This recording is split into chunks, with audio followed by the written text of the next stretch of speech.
Yo, what's up guys? Anastas here with RoyalZProduction Subtle Cinematics, and today we're going to be doing a music video breakdown for local recording artist Pimpton's visual album, Tunnelz. So this entire album was directed by the artist Pimpton. He is one of the most creative artists that I've ever worked with. Every music video that we've shot together has been directed by him. The treatment, storyline, everything has been directed by him. And I just kind of pull up, DP the shoot, and then take on editing reins. Pimpton's going to be kind of going over the directing aspects of it and the storyline aspect, where I'm going to take more of the technical filmmaking side. So we're going to jump to Pimpton right now, and we're going to kick off the visual album review, Tunnelz. Hey guys, how's it going? This is Pimpton representing the 306. Shout out to Subtle Cinematics for doing this with me. You are about to take part in the Tunnelz Visual Album. We're just going to do a little recap with you guys. Here we go. So we could even start with this. Doing this intro, this was actually one of the last things we did. Basically, I was kind of wondering how to incorporate everybody who participated, their brand or their logo or just their name. Not even everyone here had a marketing company or a production company, as it were. So we just decided to, first off, look at a bunch of intros to certain movies that we already love. So I looked up some like Steven Spielberg stuff, some like the intro to maybe The Matrix, just really any kind of big blockbuster movie. I actually got this this moving background image from Storyblocks. So Storyblocks is a stock video, photo, transition, animation website where you can download thousands, literally thousands of different clips of video transitions, backgrounds, stock footage of like Los Angeles. Like I've used that in some of my vlogs. And yeah, I literally just typed in Matrix, and sure as hell there's like literally 20 different ones to choose from. You can even see the background we kind of chose here. Like we wanted something with a little bit of motion, so we chose something kind of almost replicating the Matrix. If you looked at it sideways or flipped it like 45 degrees, it would be running downwards on the screen, just like the beginning of the Matrix kind of thing. All right, so these intro shots that you guys are seeing here, so these were filmed, it was probably the night before Pimpton came through to the office to get into the edit, and I had my Lumix S1 with a wide angle, the Tokina 11 to 20 millimeter f2.8 with the S1, which is a low light killer, so no external lighting, it's just all street lights and whatnot. And I filmed all of this in probably about 15-20 minutes. I just drove into random spots of the city. We just wanted establishing shots for the first music video. So right here too, so this shot that I have in front of this building, I was literally parked on the side of the street. I was like, this kind of looks cool with the street light and everything. And the street light actually burnt out, like out of nowhere. I was like recording and then it just cut out. I was like, what? Like that's crazy. So I went back in the editing suite. I was like, I have to like use that. So that wasn't an effect or anything. That was totally just like run and gun, happened in the moment. So I had to toss it in there.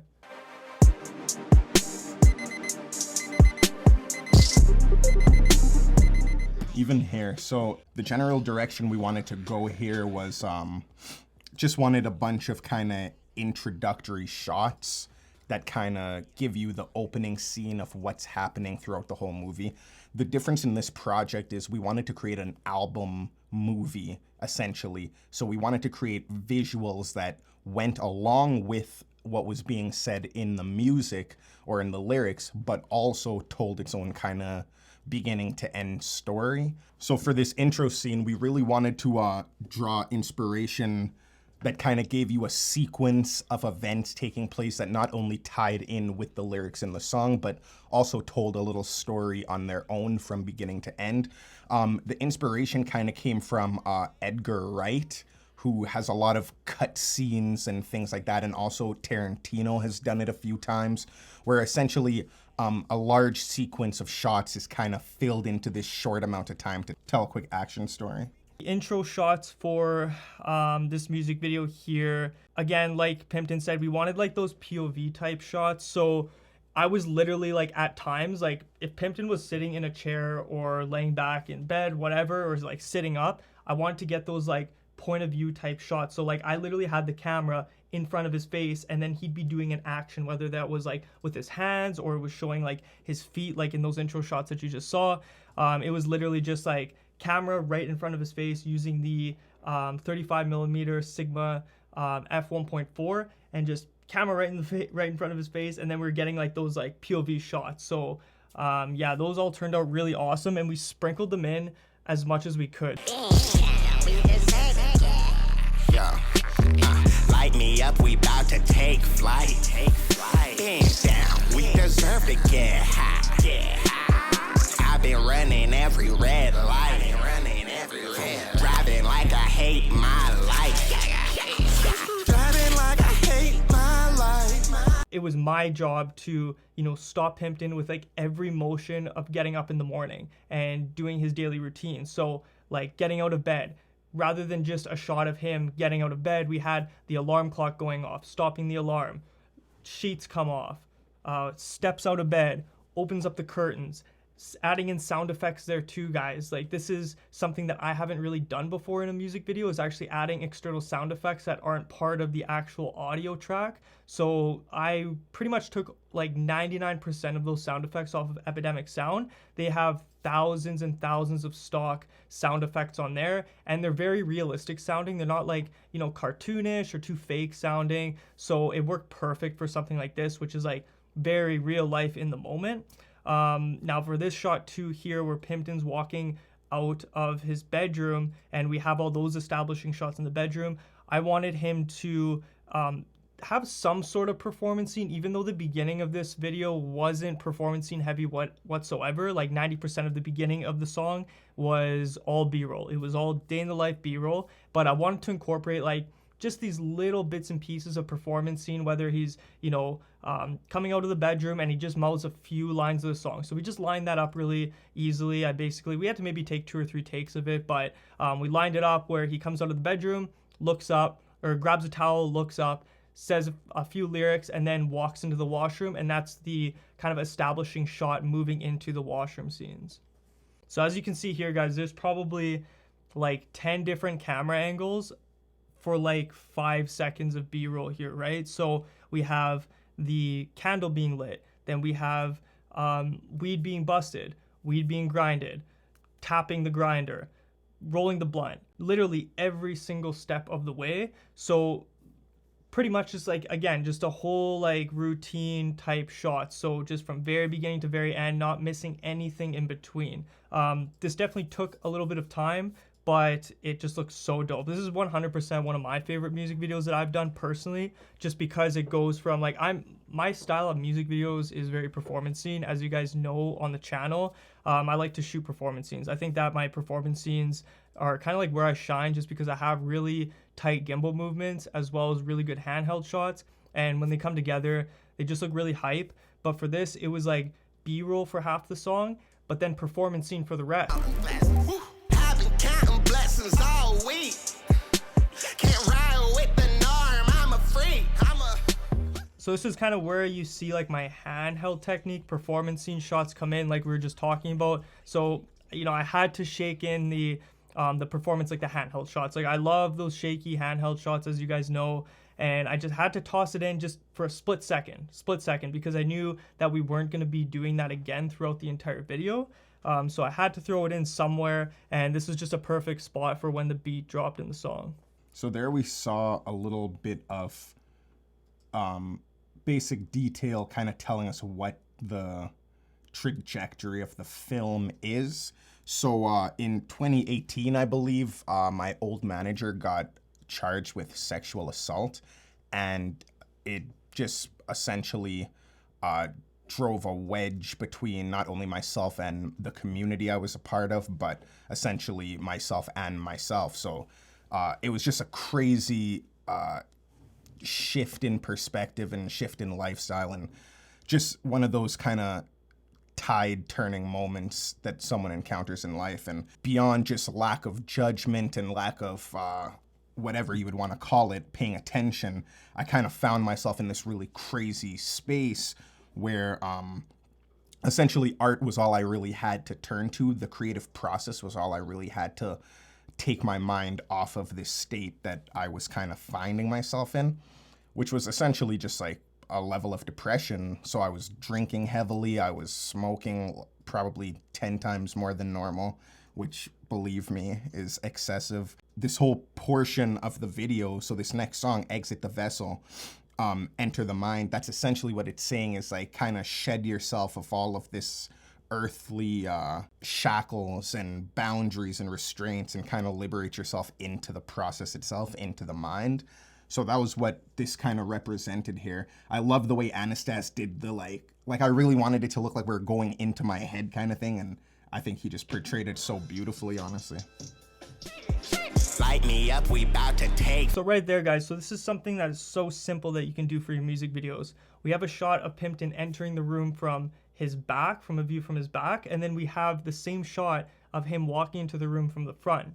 This takes one extra shot, guys. It took us like 10 extra seconds. I was literally like, okay, walk into the room, stop, go inside, close the door, open the door, come through, walk past me, done, 10 seconds. So this just adds that extra bit of like production value to your videos. In my opinion, it's just, you know, don't be lazy on set. Take the extra time to think about how to make your shots just a little more complex. This is technically more complex than if we just had a shot of him just walking in.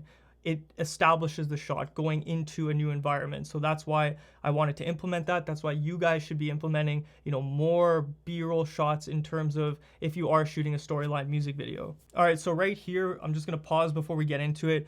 So this shot, we have Pimpton, and he puts his hands on his face and looks away from the camera. So I had him look like his eyes shifting just slightly away from the camera, so it wasn't looking right at the camera. And what I did here, super simple. We wanted to enter his mind. So this was Pimpton's idea, obviously. Now it was my job on like, how do we transition from this like room, this studio, to a completely different realm and different area and environment. So basically all I did was I keyframed in so much that all you saw was just black screen, and then I keyframed out speed ramping shots of us Pimpton in the new environment for the remainder of the music video, which you'll see right now. Driving like I hate my life.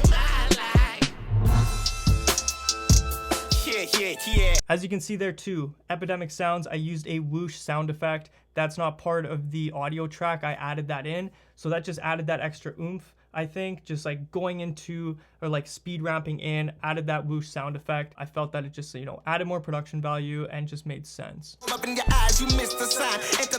So this idea was actually something I actually wanted to experiment with this in a video before. Anastas shot the video for my song Whoop, I believe last year. And I think it was upon entering his house, and I noticed just the high ceilings. I just had this like immediate thought of having a bird's eye perspective shot, and I wanted to basically black out everything in the surrounding and just have this focus on this kind of figure. When we decided to transition that idea, it just wasn't the right time and place for that video.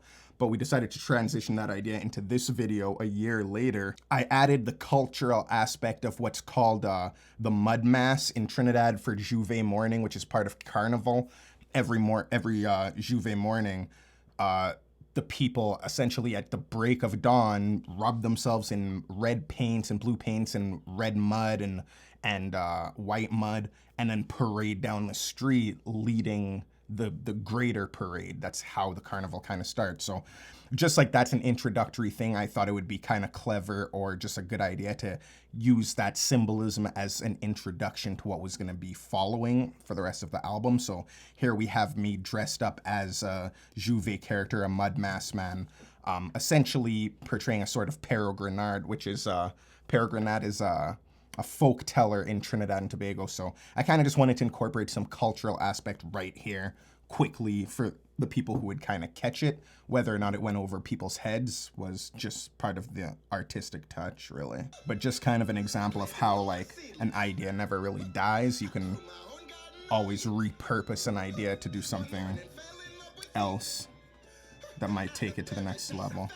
So all of these intro B-roll shots for the remaining half of the music video introducing the new environment were shot in 150 FPS slow motion. So very slow motion.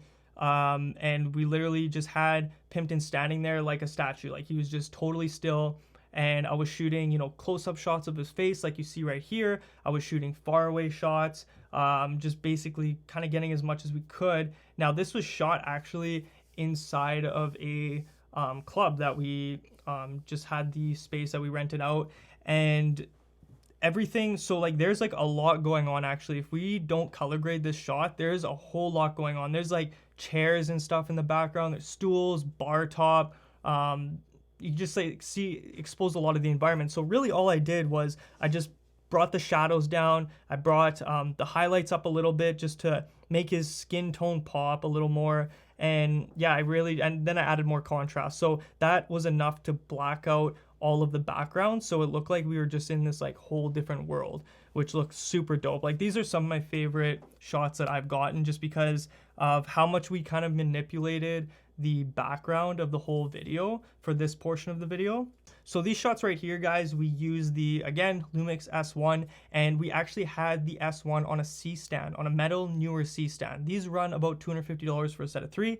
And basically what I did was I screwed the Lumix S1 onto one end of the C-stand, and then I plugged in an HDMI cord, plugged that into my monitor, my HD 501 monitor, and then I just jacked the C-stand up literally all the way to the ceiling until it was like touching the ceiling, and I pressed record before I lifted it up.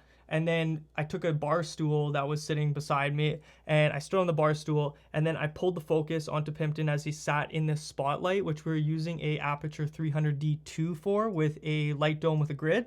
So I had this light dome literally jacked up as high as the Lumix S1 was on the C-stand, and it was just pointing directly down, casting a spotlight on Pimpton. And that's how we kind of got rid of the whole black, or the whole background, and made it all black just so it looked like he was in like moonlight pretty much. Basically shot all of the performance scenes in 4K 24 FPS in 10-bit, and I shot maybe 2 performance scenes when it was high up on the C-stand. Then I shot 1 performance scene where Pimpton was looking up, which you'll see those shots very soon. He's looking up into the light, and I'm actually sitting on the ground. I turned all my in-body image stabilization on the Lumix S1, and I just sat on the ground, tucked my elbows in, and I just pointed the camera looking up at Pimpton. So it was just a different type of shot, just to add just more like dynamic range to the shot pretty much, and make it look a little more complex than just that top-down shot. So that was also a really sweet shot just to kind of sprinkle in throughout this performance scene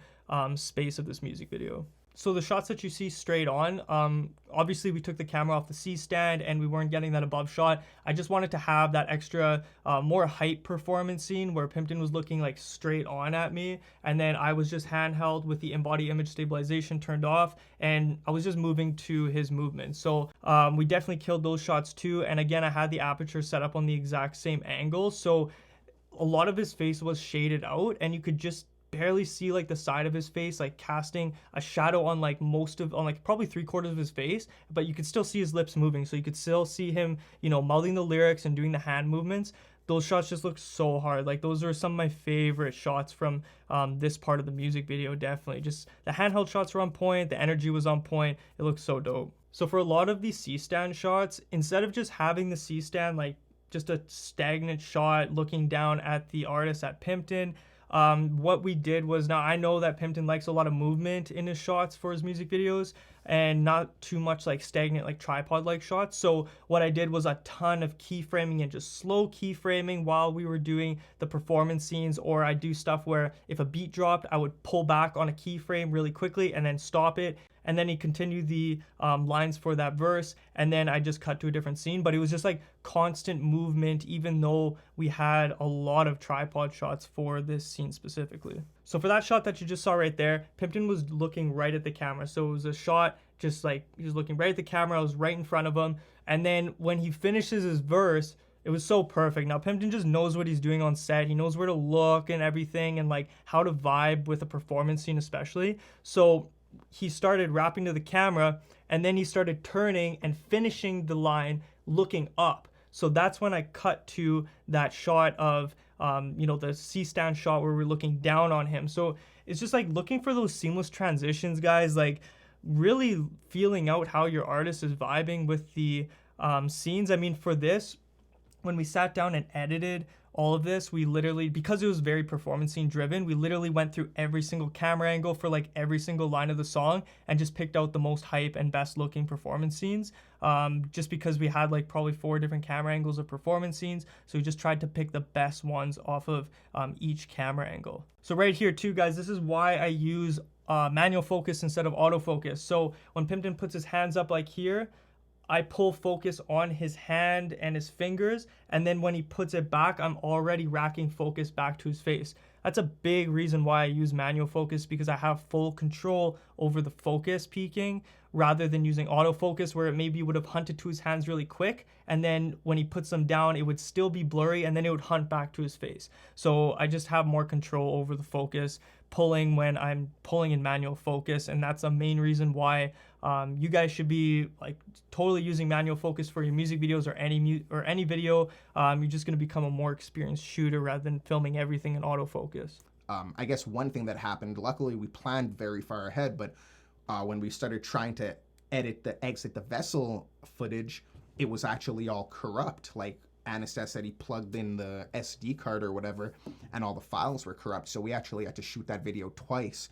And I'm freaking out. I'm like, how do I like fix this? And I couldn't. I don't know what happened, but files were corrupt. We didn't have the files anymore. There's nothing we could do about it. What ended up happening is we had to reshoot this entire music video. Which means we did all those sequence shots twice. I painted my body head to toe twice.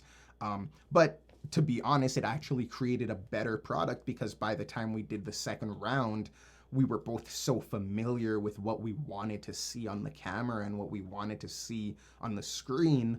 Now, when Pimpton wanted literally a whole storyline with this completely different concept that of like shooting every single aspect of like his morning routine, I was like, I don't know, like exactly like if what I'm visioning is exactly what you want. So it was almost just a really effortless process the second time around, but nevertheless something that was only able to take place because we had planned appropriately and given ourselves a sufficient amount of time to make mistakes and bounce back from them. This would have not been my favorite music video if we ended up editing that first music video shoot. If we ended up editing that footage from the first music video, this would 100% not be my favorite music video that I've done to date. It's just super crazy because that's like the first time that's ever happened. I've never ever lost footage before, and of course the one time that I do, there's like pressing deadlines, and we're trying to now like scram to find time that both of us can go and reshoot this music video. So it was very last minute, but we did get it done tonight. This video took maybe 3 hours to shoot tops, and yeah, we got it done. Turned out great. Up in flames, I'll be digging tunnels over hell.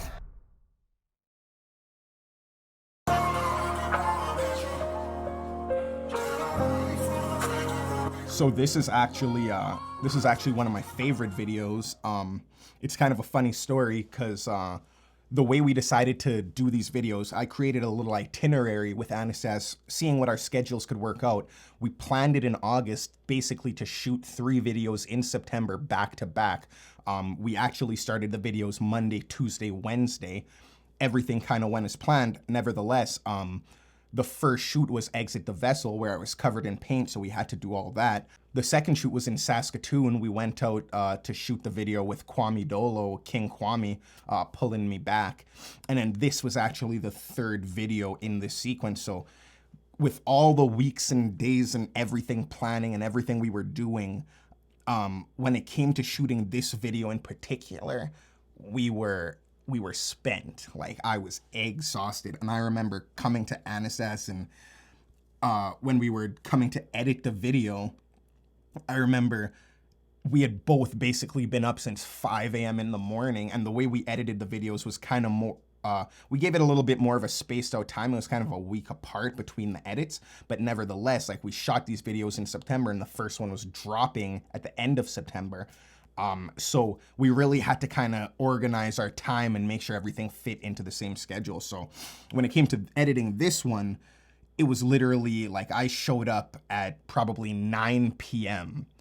and we sat down, and both of us had been up since 5 a.m. in the morning doing whatever. We sat down and started chopping it up, and by the time we got to the end of the video, like through doing the skeleton and like putting the little cutaways and whatever, the B-roll and fitting it all together, by the time we got to the end of the video, it was about 10:40, and like I basically looked at Anastasia and both of us just had like the reddest eyes, and it was just like, oh man.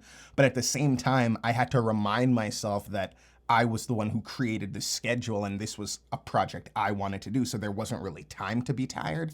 So we basically ran the video through one more time, and in my head, I don't know if it was a side effect of how tired I was, but I was like, there's not enough motion in this video. Like, yes, we're in cars and yes, this and that, but the way the camera is looking is very, very stagnant. The way the frames and the shots are, it seems very stagnant. So we actually went through almost every single clip and created a sort of pan effect, whether it's a zoom in or a slow draw, a pull out, or a pan. We actually added so much motion to this video, and by the end of it, it actually turned out to be like my favorite video. And I just thought it was funny because I'm not sure if we would have added those extra effects if we weren't that tired, and if the way the video was looking when we were that tired didn't make me want to fall asleep. So it really like livened up the video, and it was just one of these like in the moment inspirations that kind of comes through the creative process. All right, guys, so for the no play music video, we were using a heavy on the driving shot. So we're using a Delkin triple suction cup mount. I have reviewed this on the channel. I'll leave it in the hover card up here somewhere if you want to check that out. It's like $100 and it works great. I was using the Lumix S1 with a Sigma 35mm, I believe. And as you guys can see, it's very smooth. It's not, jumping around everywhere. Granted that the Lumix S1 has a great in-body image stabilization system built in, but nonetheless, these shots turned out dope. The reason we shot this in Moose Jaw was just to kind of draw out and really intensify the Chicago-Saskatchewan connection, and really just utilize what we had at our disposal. This is obviously shot during COVID times, so we wanted to use the tunnels of Moose Jaw, the actual tunnels, but just due to the times, it just wasn't even accessible. So we made the most of what we had. We drove down to Moose Jaw. We found some little things here you see that say like Chicago. Yeah, it says like the little Chicago right here. So you can see that we basically placed ourselves in little places just to get what we wanted. There's some Saskatchewan flags, Canadian flags, incorporated a Tim Hortons, just little moments of content to give essential character to the video. Just really, I think, a unique way to do a driving video, like we really kept the livelihood and the liveliness of the video, I believe. So yo, what's up guys? We've decided to split this video up into a 2-part music video breakdown series. The next breakdown will be of Pimpton's videos, Pulling Me Back, and Just to Be Interlude, which will release 1 week after the release of our first music video breakdown. Thanks everyone for watching. Make sure to like, comment, and subscribe. This has been RoyalZProduction and Pimpton breaking down the visual album, Tunnelz. The fact is this road that I'm on some shit make a hitchhiker nervous. I don't wanna talk to nobody. I don't need no new friends. I don't wanna spend my money. I'm tryna stack my ends. 550 black my bands. 2 girls with me, they twins. 2 girls with me, they twins.